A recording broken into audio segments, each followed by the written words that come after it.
It's a listless 3 a.m. as I sit down to write this. That lonely kind of 3 a.m. where you feel too tired to function, but too anxious to sleep.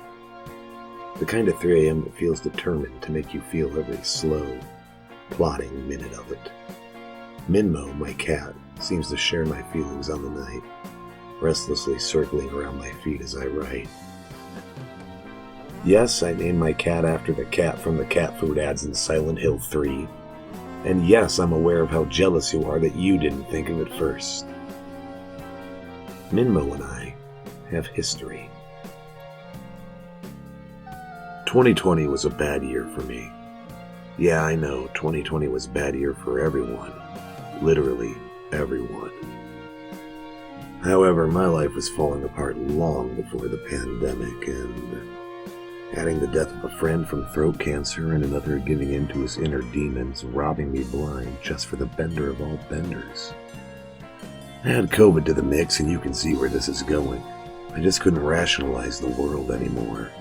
I spent all night sitting on the edge of my bed, box cutter to my wrist, and found myself debating the pros and cons of living until the first cold blue rays of light rose over the mountains.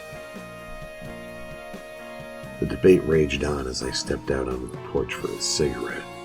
Movement and stimulants, anything to get my mind off my mind. That's when I saw him. Minmo.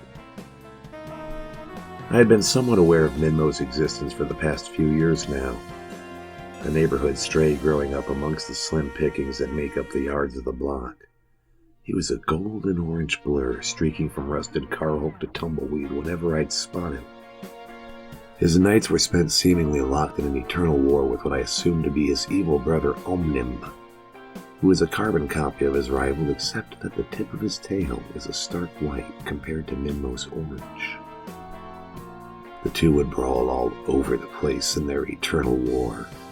Once on my roof, twice under my house while the floor was opened up for some pipe work. Nothing like seeing a bloody, yowling mess of a cat pull itself up from a hole you don't even remember being there thanks to the bowl you just smoked moments before. Really recontextualizes the evening in exciting and unexpected ways. This time, however, Minmo didn't run. Instead, uncharacteristically, he rolled over on his back, stretched out, inviting me to rub his belly, and as I gratefully did, I just started talking about everything. About the misery, the anxiety, and the fears that have gripped me as of late. As a former military man, as well as a psychonaut/acid burnout, depending entirely on who you ask, I have a lot of things I can never really discuss with other people for fear that they never understand. Minmo, however, only purred in response.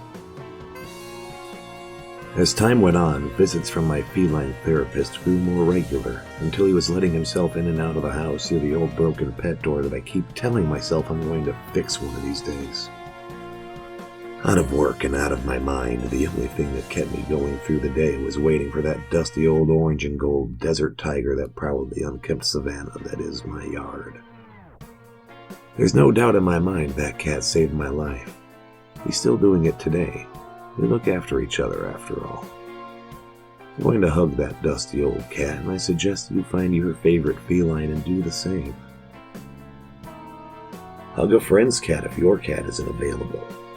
In an emergency, most pet shop owners aren't adverse to looking the other way with the proper financial incentive. Every cat deserves a hug, after all.